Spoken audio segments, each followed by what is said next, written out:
فکر تھا، صاحب فہم تھا، اور زندگی کی حقیقت اس پر کھل چکی تھی.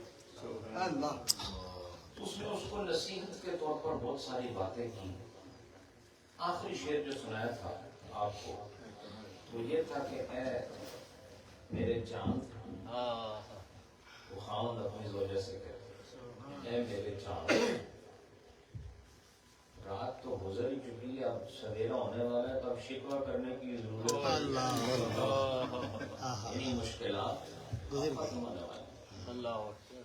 کس صورت میں ختم ہونے والی ہے؟ یعنی کہ امیر ہونے والے ہیں. زندگی اکثر گزر چکی ہے، تھوڑی باقی ہے. غربت کے تذکروں کا یہاں کیا موقع ہے؟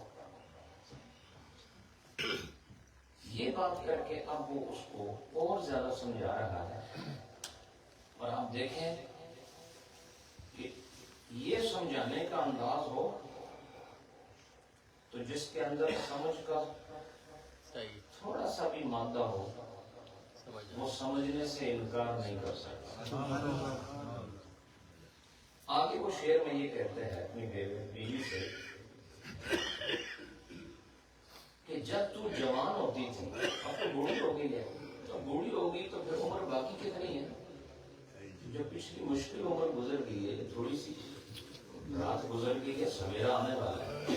گویا رومی صاحب نے اس عبارت میں یہ بھی بتا دیا کہ دنیا کے لیے مرنا قبر میں جانا ہوتا ہے، صوفیاء کے لیے مرنا سویرے کا ظہور ہوتا ہے.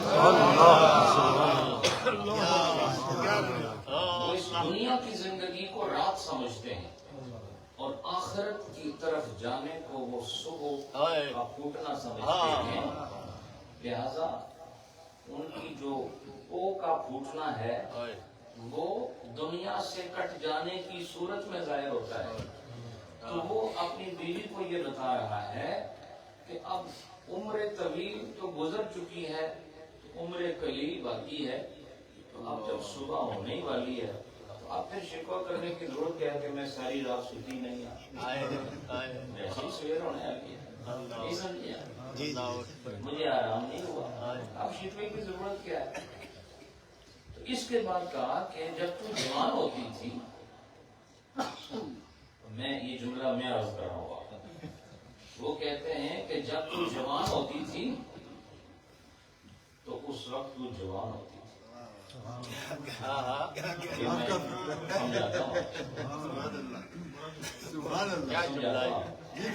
جب تو جوان ہوتی تھی جوان ہوتی. وہ کیسے کہ جب تو جوان تھی تو قناعت کو پسند کرتی تھی. نہیں سمجھے گا؟ کچھ لوگ جوان تو ہیں لیکن جوان نہیں ہیں. جوانی میں جوان ہونے والے کم نظر آتے ہیں. سمجھائیے آپ. جب تو جوان ہوتی تھی اس وقت تو مطالبہ نہیں کرتی تھی. تو یہ مطالبے تو زور پکڑتے ہیں جوانی کے دور میں، مجھے یہ بھی لا کے دو، وہ بھی لا کے دو. اس ملک میں جھگڑا اسی مصیبت کا ہے. سمجھے کہ نہیں آپ؟ وہ 40 سال محنت کرنے کے بعد بھی بیچارہ صفر ہی ہوتا ہے خاوند. سمجھائیے کہ نہیں آپ؟ اب وہ رومی صاحب فرماتے ہیں کہ جب تو جوان تھی، اس خامد کی زبان سے عورت کو کہہ رہے ہیں جب تو جوان تھی اس وقت تو بہت قناعت والی تھی. قناعت کسے کہتے ہیں؟ جڑا لبیا ہوا ہے اس سے اوپر گزارا کرنے والے نو کانے کہندے.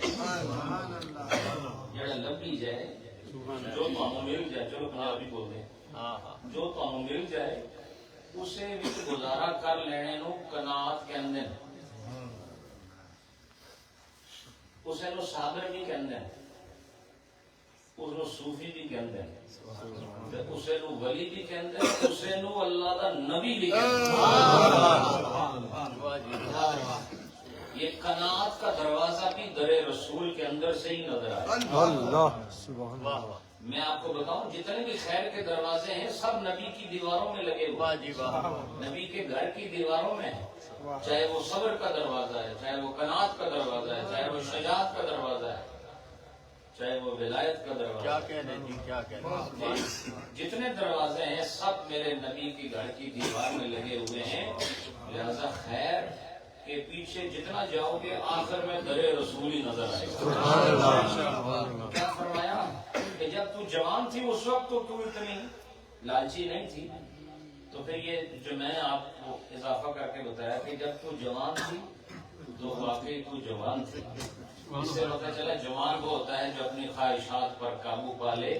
اس لحاظ سے میں تو بہت بوڑھا آدمی ہوں, میں اپنی بات کر رہا ہوں. خواہشات پر جو آدمی قابو نہ پا سکے وہ جوان نہیں ہوتا, چاہے وہ 30 سال کا ہو. اور جو آدمی خواہشات پر قابو پا لے چاہے وہ 90 سال کا ہو, وہ 20 سال والے سے زیادہ جوان نظر آتا ہے. تو جوانی اس کو کہتے ہیں. تو فرماتے ہیں کہ اب تو سونا مانگتی ہے. جملہ, اب یہ جملہ رومی صاحب کا ہے. اب تو سونا مانگتی ہے. سنے ہو بھائی سارے, جڑا سن سی اس کی پھر پتہ لگ سی. اب تو سونا مانگتی ہے, پہلے تو خود سونا تھی. اللہ کیا بات ہے, خود سونا تھی اب تو سونا. پہلے تو خود سونا تھی, اب قناعت کو چھوڑنے کے بعد تو سونا مانگ رہی ہے. اس سے پتہ چلا کہ عورت کس وقت زیور بنتی ہے, کس وقت قابل قدر ہوتی ہے, جب وہ حالات کے موافق اپنے خاوند کے ساتھ چلنے کے لیے مزاجن اس کی ہم نوا ہو جائے. تو ایسی عورت کو قناعت والی عورت کہتے ہیں, صبر والی عورت کہتے ہیں, زر والی عورت کہتے ہیں. تو سونا ہونا بہتر ہے یا سونا مانگنا بہتر ہے؟ سونا ہونا اللہ کی بندی تو صبر کر تاکہ تو خود ہی سونا نظر آئے. جو سونا بننا چاہتا ہے وہ سونا مانگتا نہیں ہے. جو سونا مانگتا ہے اصل میں وہ خود سونا نہیں ہوتا. لہذا وہ اس سونے کو تبدیل کر کے جاگنے کی صورت دینا چاہتے ہیں. یہ سونے میں دوسرا سونا بھی آ گیا تو وہ جگا رہے ہیں, سوئے ہوئے کو جگا رہے ہیں. فرمایا سونے کو طلب کرنا سونا ہے, اور سونے سے جان چھڑانا یہ جاگنا ہے. نہیں سمجھے؟ فرمایا کہ سونے میں سونا ہے اور ترک کرنے میں جاگنا ہے. یہ صوفیاء کا طرز ہے. تو اب یہ جو قابل غور بات یہ ہے ہماری خواتین کے لیے اس میں, اور یہ خواتین کا ویسے ذکر ہے لیکن نصیحت مردوں کے لیے بھی ہے, کہ دنیا طلبی جو ہے وہ انسان کو بے قیمت کر دیتی ہے, اور جیسے ہی آپ دنیا کو ترک کرتے ہیں خود قیمت والے بنتے ہیں. اگر آپ نے قیمتی بننا ہے تو آپ کو بے قیمت چیز کو چھوڑنا ہوگا. دنیا کی کوئی بھوکت نہیں, مچھر کے پر کے برابر بھی یہ دنیا اللہ کی نظر میں نہیں ہے. اس سے پتہ چلا کہ دنیا بے بھوکت ہے, تو جس نے اس بے قیمت چیز کو چھوڑ دیا وہ قیمتی ہو گیا, اور جس نے اس بے قیمت کو سینے لگا لیا وہ خود بھی بے قیمت ہو گیا. تو جوان بودیو پانے تر بودی,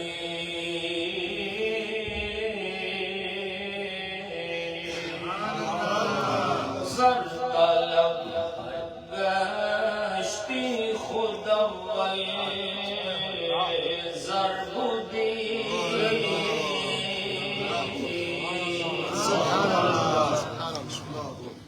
جوان بودی و آنے تر بودی, جوان سے تو بہت قناعت ہوا. زر طلب گشتی خود اول زر بودی, اب تو زر مانگنے والی ہے جبکہ پہلے تو خود زر تھی. پہلے تو خود سونا تھی, پہلے خود تو قیمت والی تھی. آگے ارشاد فرماتے ہیں, فرمایا کہ پہلے تو میوے کی وہ صورت تھی جو پکا ہوا ہو, خوش نما ہو. یہ پھل آپ نے دیکھا ہے؟ دیکھو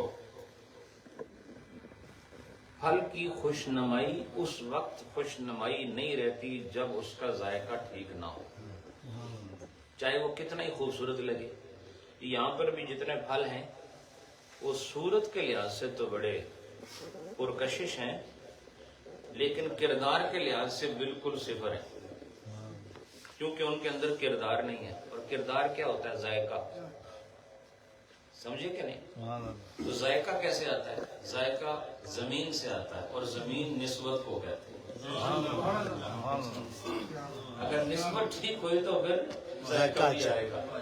لہذا یہی زمین کسی اور جگہ ہو، وہاں کا پھل ہو تو وہ بڑا شیریں ہوگا، بڑا میٹھا ہوگا۔ پتہ چلا نسبت کی وجہ سے پھل کو پھل ہونا نصیب ہو جاتا، سمجھے کہ نہیں؟ تو وہ فرماتے ہیں کہ تو ایک انگور سے معمور ڈالی تھی، لیکن یہ کیا ہوا کہ یہ پھل سڑ گیا، یہ پھل سڑ گیا۔ اور فرماتے ہیں یہ کیا ہوا کہ جب پھل کے پکنے کا وقت آیا اس وقت یہ پھل فاسد ہو گیا۔ جی میں آپ کو بڑی اہم بات بتا رہا ہوں۔ اللہ اللہ اللہ اللہ۔ فرماتے ہیں کہ تو ایسا میوہ تھی، ایسا میوہ تھی کہ جو قابل تحسین تھی، قابل توجہ تھی۔ پھل اس لیے کہا کہ پھل کے اندر کشش ہوتی ہے، اور خاوند کے لیے اپنی زوجہ کے لیے کشش ہوتی ہے۔ اس کے کوئی سینکڑوں زاویے ہیں کشش کے، اور اس کو پھل کے ساتھ تعبیر کیا، اور انگور کے پھل کے ساتھ تعبیر کیا، جو خوشنما بھی ہے، خوبصورت ہے، خوش ذائقہ ہے، خوشبودار ہے۔ لیکن بتاؤ جب یہ انگور گل سڑ جائے تو کیا اس وقت بھی کھانے لائق رہتا ہے؟ بولو نہیں رہتا۔ تو فرماتے ہیں کہ یہ کیا ہوا کہ جب تیرے پکنے کا وقت آیا تو خراب ہو گئی۔ اس سے پتہ چلا رومی صاحب گویا یہ بتانا چاہتے ہیں، اب میں آپ کو نقطہ پیش کر رہا ہوں۔ رومی صاحب یہ بتانا چاہتے ہیں کہ پھل کا ٹہنی کے ساتھ جڑا ہوا ہونا یہ ایک خاص مدت تک ہوتا ہے۔ ہر وقت ٹہنی کے ساتھ رہے تو مقصد حیات فوت ہو جاتا ہے۔ اس پھل نے ایک وقت میں ٹہنی سے الگ ہونا ہے، اور الگ ہونے کے لیے دو طریقے ہیں، یا تو پھل فاسد ہو جائے گا یا پھل پک جائے گا۔ اگر فاسد ہوا تب بھی ٹہنی سے جدا ہوگا لیکن قابل استعمال نہ رہے گا، لیکن اگر پکنے کے بعد اسی ٹہنی سے یہ پھل الگ ہوا تو اپنے مقصد میں کامیاب ہو گیا، کسی کے سینے سے لگ جائے گا، قیمت والا ہو جائے گا۔ رومی صاحب اس زوجہ کو یہ بتانا چاہتے ہیں کہ تو یہ پکنے کا جب وقت آیا اور ٹہنی سے جدا ہونے کا جب وقت آیا تو اب تو فساد کی طرف کیوں جا رہی ہے، اب تو خرابی کی طرف کیوں جا رہی ہے؟ ٹہنی سے مراد دنیا ہے، اور پھل سے مراد اس کی اپنی ذات ہے، اور جدا ہونے سے مراد موت کا لمحہ۔ دیکھو اگر پھل نے ٹہنی سے جدا ہونا ہے، اب یا تو پھل سڑا ہوا ہے، بولو یا پھل پکا ہوا، ان دو صورتوں کی وجہ سے پھل الگ ہوتا ہے۔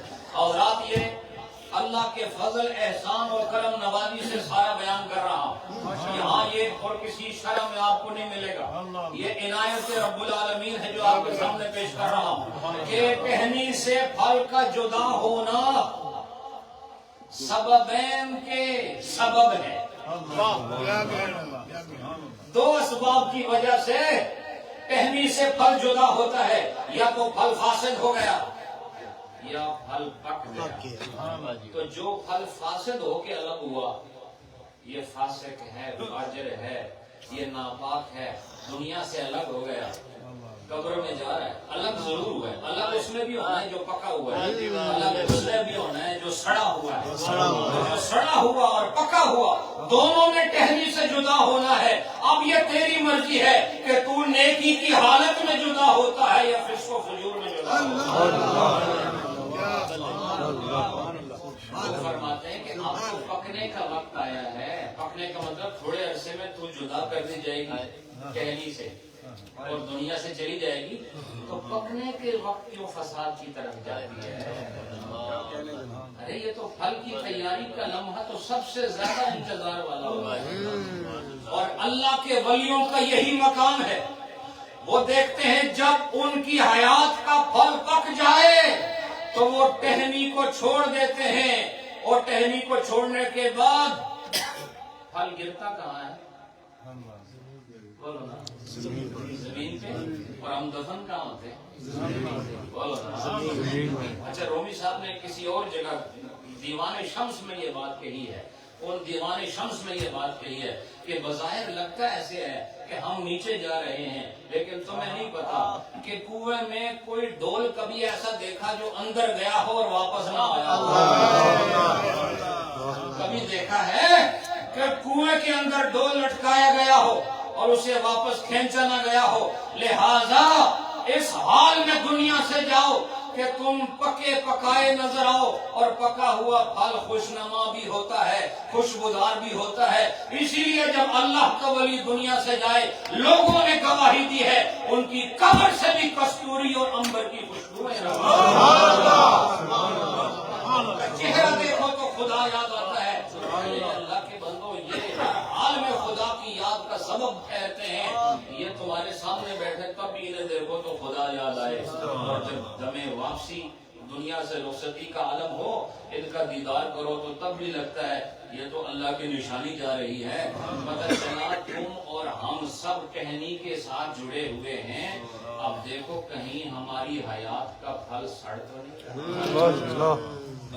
اسے جلانا نہیں ہے، اسے پکانا ہے۔ اسے جلانا نہیں ہے، پکانا ہے۔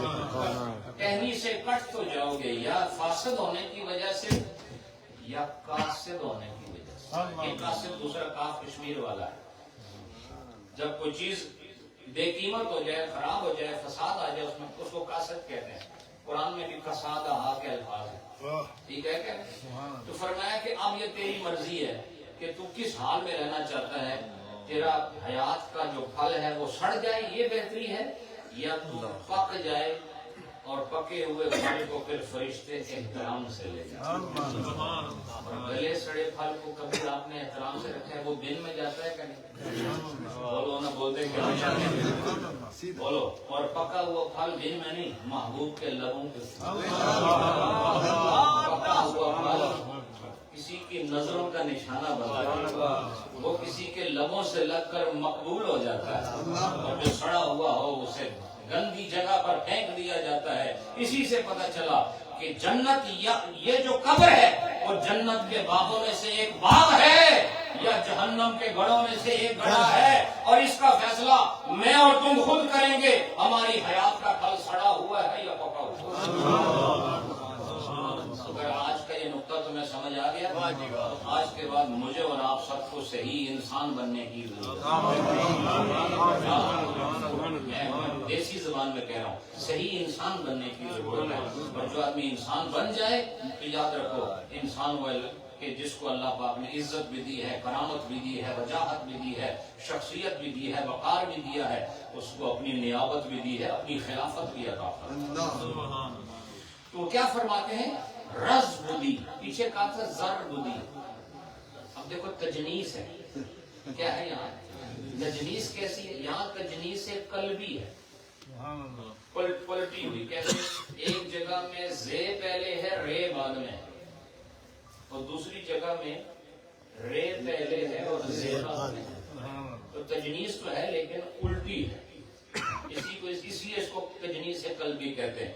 پہلے کہا تھا زر بدی، اب کہہ رہے ہیں رز بدی۔ رز بدی پر میوہ چون کا صد شدی، وقت میوہ پختہ نہ فاسد شدی۔ جب بات کہ تو اچھی بلی انگوروں کی صورت رکھنے والی خوبصورت جوان، جیسے پیچھے کا تیرے اندر کوئی بے صبری نہیں تھی، قناعت تیرا زیور تھا، تو جب قناعت تیرا زیور تھا تو تجھے زر کی ضرورت نہیں تھی۔ اور اب انگور تو تھی، لیکن اب یہ ہے کہ تیرے اس پھل کو میں دیکھ رہا ہوں کہ یہ تو فاسد نظر آ رہا ہے، اور وقت میوہ پختنا، اور جب تیرے پھل کے پکنے کا وقت آیا فاسد ہونے لگی ہے، یعنی اب تیری عمر تمام آنے والی ہے، پھل پکنے والا ہے۔ اور پھل کے لیے سب سے مشکل مرحلہ وہی ہوتا ہے جو آخری دن ہوتے ہیں اس کی تیاری کے، آخری دن ہوتے ہیں اس کی تیاری کے۔ حضرات اسی لیے یہ بھی میں آپ کو بتا دیتا ہوں کہ آج کل کی اس سائنسی دنیا سے بھی ایک مثال لے لیتے ہیں حافظ صاحب، علماء کرام کی توجہ چاہتے ہوئے، کہ ایک تو درخت پہلے تو شاخوں پہ پکتے تھے، اب بیچاروں کو سٹور میں بھی پکایا جاتا ہے۔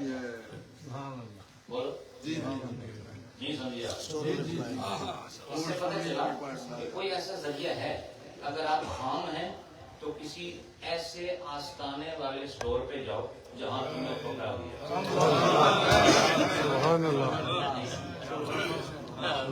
صحبت کی تاثیر سے تمہیں اپنے سٹور میں رکھیں گے، اور سٹور میں رکھنے سے صحبت ملے گی، صحبت کی وجہ سے تربیت ملے گی، تربیت کی وجہ سے پک جاؤ۔ رزق دی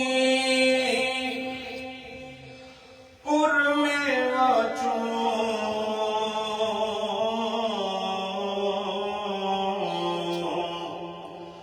قاصد شدی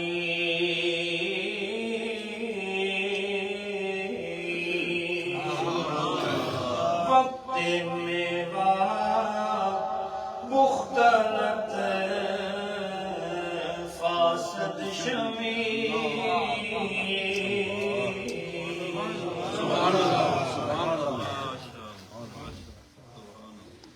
اس کے حضرات قبل اس کے کہ کوئی ہمیں ٹہنی سے آ کے توڑ دے،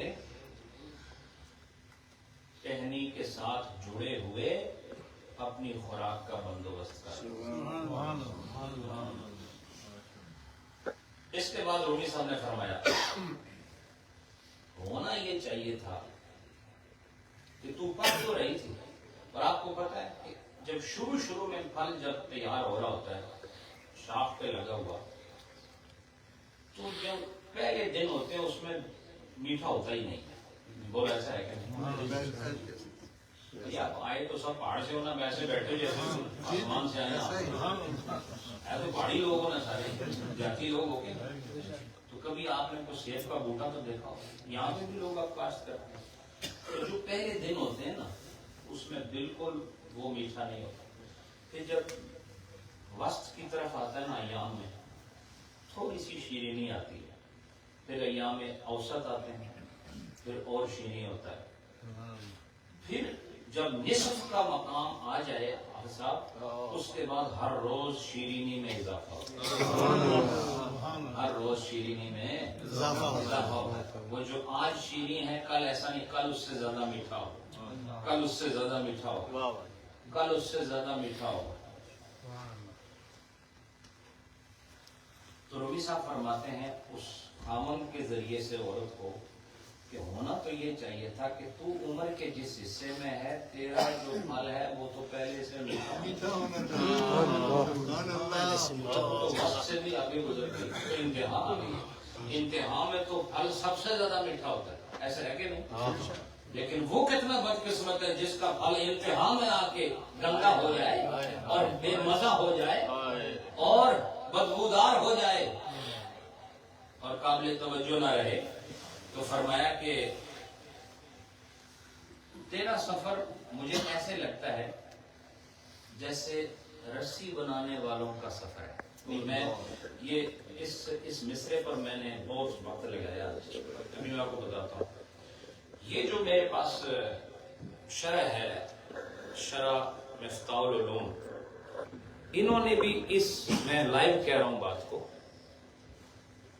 اور یہ بڑی محنت ہے، یہ علماء دیوبند نے یہ شرح کی ہے، لیکن اس شعر کے اس مصرے کا ترجمہ تشریح ان سے غلط ہو گئی، حتیٰ کہ اسی مصرے کی تشریح جو ان کے ایک اور بہت بڑے اس مثنوی کے شاعر ہیں تھانوی صاحب، ان سے بھی غلط ہو گئی.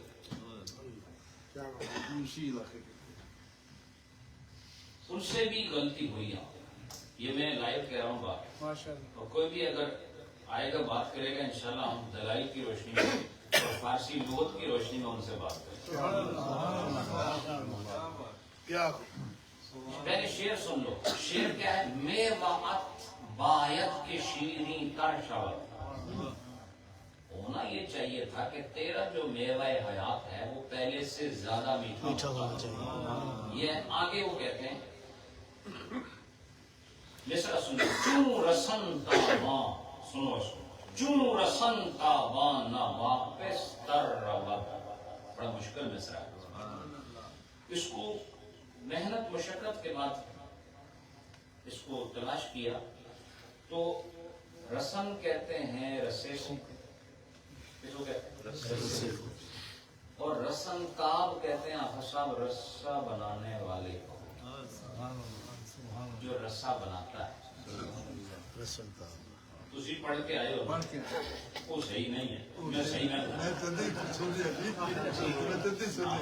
میں بتاؤں گا. تو وہ کہتے ہیں جو رسن تابان نہ واپس کر رہا. انہوں نے ترجمہ یہ کیا ہے کہ تیرا میوہ تو اب اور بھی زیادہ میٹھا ہونا چاہیے تھا. یہ دیکھو یہاں لکھا ہے نہ کہ الٹا بٹی ہوئی رسی کی طرح بل اترنے لگے. بٹی ہوئی رسی کے بل اترنے لگے. جبکہ مصرع یہ کہہ ہی نہیں رہا. مصرع یہ کہہ رہا ہے کہ جس طرح رسی بنانے والا رسی بناتے بناتے پیچھے کی طرف آ رہا ہے. وہ گیٹس دینا کہ نہیں رسی بولو بیٹھنا کہ نہیں. وہ اس مونج کو بل دیتا ہے بولو اسے بڑھتا ہے نا تو بڑھتے ہوئے پیچھے جاتا ہے. وہ کہتے ہیں دنیا میں ایک سفر ہے مصیبت والا رسی بنانے والا. لوگ آگے ٹور دیں کسی پیچھے ٹورنا پڑتا. تو رسی بنانے والی کی طرف پیچھے کدھر جا رہی ہے. یہ جو رسن تاباں ہیں رسیاں بنانے والے نہ واپس کر رہا. ارے ان کی طرح وہ تو بیچتے جاتے ہیں اسے مروڑتے جاتے ہیں کستے جاتے ہیں اور پیچھے آتے جاتے ہیں. فرمایا تیرا سفر پیچھے والا کیوں ہے؟ تجھے تو شیریں تر ہونا چاہیے. تو واپس تر کیوں ہو رہی ہے؟ تو واپس کیوں آ رہی ہے؟ تیرا سفر تو آگے کا ہے. تو پیچھے کیسے آ رہی ہے رسی بننے والوں کی طرح؟ تیرا کام رسی بننے والوں والا نہیں ہے. اب تیرا حیات کا پھل پکنے والا ہے. تجھے ٹہنی سے جدا کیا جا رہا ہے. تجھے پیچھے نہیں چلنا تجھے آگے بڑھنا ہے. لہذا اپنی زندگی کو خدا کی نعمت سمجھ کر اب ان عیش و عشرت کے ساز و سامان میں اپنی دلچسپی کو ختم کر دے. اس لیے کہ تیرا سفر پیچھے کی طرف نہیں تیرا سفر آگے کی طرف. اچھا پیچھے کیا ہے؟ دیکھو ہم آگے جا رہے ہیں نا ہم لوگ. بولو بولو آگے. اچھا اس کی دلیل ہے وما تقدموا لانفسکم تجدوہ عند اللہ. جڑا کو تسی اگے بھیجنے ہو اس لیے اللہ کو جا سکتا تو ہم لبی جیسی پڑھواری بھی صحیح پڑھواری بھی رونقاں بیٹھیاں. اور پنجابی میں جڑا کوئی تسی اگے کل دے ہو جدو اللہ کو جاؤ گے تو اتنے تمہیں وہ لب جائے تمہیں وہ مل جائے. جس ویل اللہ کو جاؤ گے یہ مطلب ہے کہ تو قدمو کا مطلب یہ ہوتا ہے کہ اسی پیچھے نہیں جا رہے. اسی عمل کتنے بھیج رہے ہیں؟ اگے بھیج رہے ہیں. تے جانا اتنے ہی ہے جتنے عمل بھیج رہے ہیں. وہ عمل اگے ہے یا پیچھے؟ بولو نا ہمارا سفر پیچھے کا ہے یا آگے کا؟ وہ بھی سفر فرماتے ہیں تو کسی والوں کی طرف پیچھے کدھر جا رہی ہے.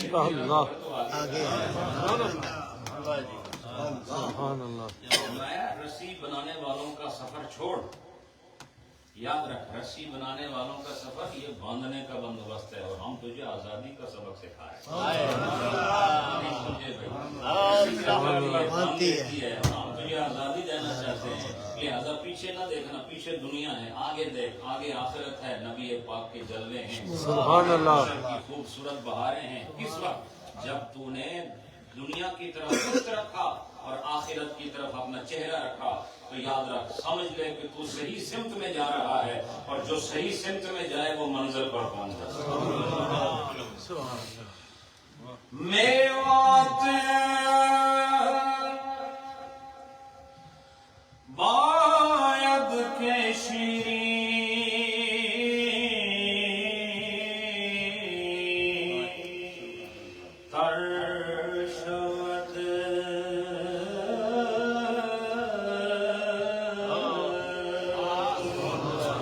جو رسنگا بانا واپس تر رود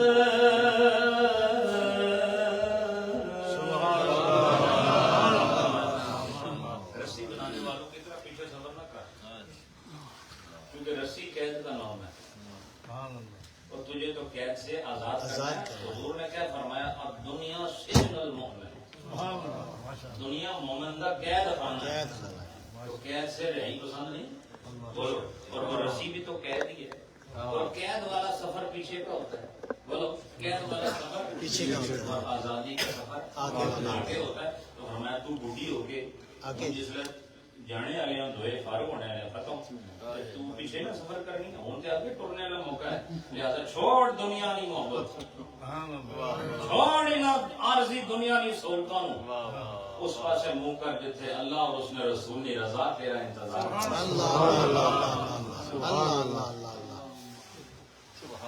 اب میاں بیوی کا جو باہم رشتہ ہے قرآن نے بھی اس کو ذکر کیا قرآن نے کہا وہ تمہارا لباس ہے اس کا لباس ہو سمجھے کہ اور لباس کہا میاں بیوی کو ایک دوسرے کا کیوں لباس ایک تو ہر وقت ساتھ رہتا ہے اور لباس